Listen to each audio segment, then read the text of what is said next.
Okay so hello everybody and welcome back to cloud drive. अब से हम लोगों ने डिसाइड किया है that we will come up with a weekly current affair series जहाँ पे ऑल अराउंड द ग्लोब कोई भी ऐसे इम्पोर्टेंट इवेंट्स होते हैं जिनको हमें डिस्कस करना चाहिए which you should be knowing और जिन पे क्लैड पैसेजेस बन सकते हैं। We will be talking about each and every topic like that. So starting with March. So first important thing that has happened is US has allowed India to purchase oil from Russia for the next 30 days. अब everybody knows that India को US ने मना कर दिया था to import any oil from Russia and they wanted India to import oils from their country itself. अब ये चीज़ अगर allow की गई है तो why is that happened? So all of you must be knowing that US, Israel और Iran के बीच में there is an armed conflict that is going on. And because of that armed conflict, Strait of Hormuz जो है, which is an international waterway, वो उसको Iran ने block कर दिया है। अब because they have block the straight of Hormuz, जो ग्लोबल ऑयल सप्लाई चेन्स है वो पूरी तरह से डिस्ट्रक्ट हो चुकी हैं। एंड जो टैंकर्स उस एरिया में ऑलरेडी एग्जिस्ट कर रहे थे, they were going to pass through that particular region, they are also feeling hesitant to pass through that particular region because of this armed conflict. अब स्ट्रेट ऑफ हॉर्मूज की importance ये है कि India के total जितने भी oil imports हैं दे pass through, उसके 55% oil imports pass through the Strait of Hormuz. So the first thing that has happened, very important event, that US has allowed India to import oils from Russia for the next 30 days. अब ये चीज़ क्यों हुई है?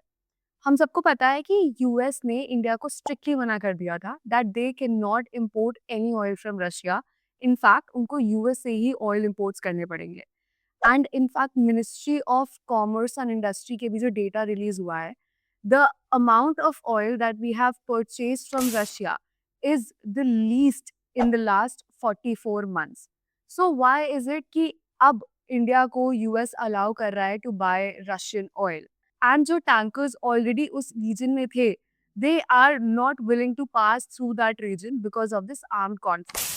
So that is the reason why they have allowed India to purchase oil from Russia. क्योंकि जो Brent crude oil है, which is a very light, sweet crude oil, and it is extracted from the North Sea, वो काफी easily that can be converted into diesel or any other form of fuel. वो उसके prices जो है they have increase to a $88 per barrel, which is a 20% increase, and there are very high chances that it will go to $90 per barrel as well. अब इसकी वजह से India का जो करंट अकाउंट डेफिसिट है वो 1.4% ऑफ जीडीपी पे stretch कर सकता है, and that is going to create a lot of problem for a country like India. In fact, because of this, जो Indian rupee की value है, that will be equivalent to 95 rupees to $1. So this is going to put India in a lot of jeopardy, and US sees India as a partner. They don't want India going down. And that is why they have allowed India to import the oil from Russia. Now, the next important thing that has happened is US and Israel have launched a missile on Iran, and Iran may be particularly over a primary school that has become a topic of debate. And it's been said that this is a violation of international humanitarian law and the UN Charter. So, एक side US और Israel है, and एक side we have Iran. And जो missile launch की गई है that was launched on a primary school which is in the district of Minab, जहाँ पे 150 लोग मारे गए हैं and 100 people are injured. So why is IHL, that is international humanitarian law, and UN Charter coming into the picture here? Now let's talk about both of these individually. So international humanitarian law जो है, that is just in bello. Just in bello means it talks about how wars should be fought ethically and morally, whereas the UN Charter basically talks about just ad bello. Just ad bello means it talks about the legality of starting a war. तो जब US and Israel से पूछा गया कि why did you do this, US and Israel gave a justification. They said कि जो ये missile launch की गई है, it is a pre-emptive response, it is a precautionary response towards any future threats जो ईरान से उन्हें हो सकते हैं, चाहे वो न्यूक्लियर हो या कोई आर्म्ड अटैक के फॉर्मेट में हो. So they basically said that they wanted to prevent a potential attack from Iran, and that is why they launched this particular missile. So they said that they wanted to prevent a potential harm, and they have taken defense under this particular theory of anticipatory self-defense, which does not really exist either in international humanitarian law or in the United Nations ka charter. So self-defense in the UN Charter is basically talked under Article 51. And यहाँ पे जो self defense की बात करी जा रही है, self defense would equal to using of armed force. और वो आप कब यूज कर सकते हो? When there is an actual armed attack, जो कि यहाँ पे बिल्कुल भी प्रेजेंट नहीं था. यूएस ने 2025 जून में ईरान पे स्ट्राइक्स लॉन्च किए थे, and any possibility of them starting a nuclear programme वो कंप्लीटली खत्म हो गई थी तब. उसके बाद से we have had no evidence of Iran starting और restarting a nuclear programme. So this defence of claiming anticipatory self-defense, that is in fact even a weaker argument when it comes to justifying their act of launching a strike, of launching a missile on a primary school in Iran. Now let's talk about the international humanitarian law violations. अब international humanitarian law जो है, it takes care of two aspects. वो ये देखता है कि humane conditions जो है वो हमेशा एग्जिस्ट करनी चाहिए ड्यूरिंग द वॉर, एंड दूसरी चीज ये, it governs how the wars are fought. There are 4 principles under the international humanitarian law जो कि रेगुलेट करता है हॉस्टिलिटीज को.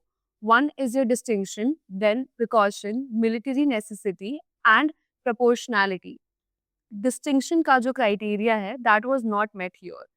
They are supposed to distinguish between combatants and militants और civilian and civilian objects. इन दोनों के बीच का distinction is very necessary. और अगर there is a confusion और आप differentiate नहीं कर पा रहे हो, तो उसको हमेशा assume किया जाता है कि वो एक civilian है या civilian object है. यहाँ पे civilians और civilian objects को एक protected status मिला होता है. And this protected status can very well and very easily be taken away if we come to know if there is an evidence that shows that particular civilian object is being used for any military purpose. इस case में there was neither any distinction made nor यहाँ पे the particular primary school was being used, और ना कि यहाँ पे the object, the civilian object, that is the primary school, was being used for a military purpose. Now let's talk about proportionality and necessity. US और Israel जो है वो claim तो यही कर रहे थे that school was not their target. उनका टारगेट था इस्लामिक रेवोल्यूशनरी कॉर्प्स का जो ग्रुप था, which was almost just beside the primary school. And while they was launching a missile on that particular Corp, primary school जो था that became a collateral damage, and एक incidental harm हुआ था to the civilians and the objects that were around that particular Islamic group. और जो भी incidental harm होता है, that is okay as long as it justifies proportionality and precaution and the military necessity aspect. हमें check ये करना होता है क्या जितना हमने एक्सपेक्ट किया था उससे एक्सेसिव हार्म हुआ है, और whether feasible precautions were taken to minimize this particular damage. Okay, so now let's talk about the elections जो कि नेपाल में अभी कंडक्ट किए थे. So नेपाल में अभी बहुत ही ज़्यादा important national elections हुए थे, जिसमें राष्ट्रीय स्वतंत्रता party, that is RSP, they seem to be leading the way and going towards victory. And if that happens, Balendra Shah will be the Prime Minister of Nepal. He's just 35 years old and he will be the youngest Prime Minister of Nepal. अब इस चीज को समझने के लिए why these elections are important, it is very necessary to understand कि नेपाल का political background last year तक क्या था.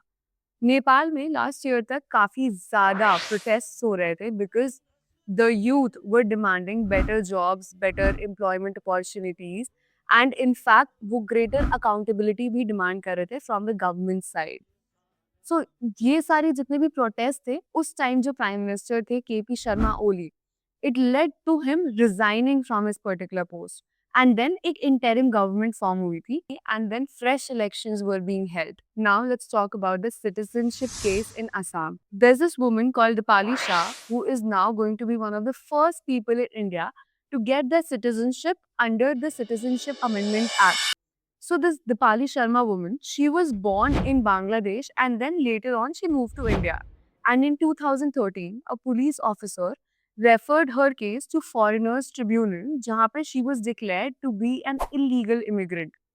And she spent 2 years in a detention center. Following that, उसके बाद she applied for citizenship under the CAA and she was granted the citizenship under that act. And now she is one of the first women to get her citizenship under and through this act. So these were all the important things that went around the world as well as in India during this particular week. And if you want detailed notes on these particular topics, please comment down below and the link will be sent to you. And I think that's it for today's video and we will see you in the next one.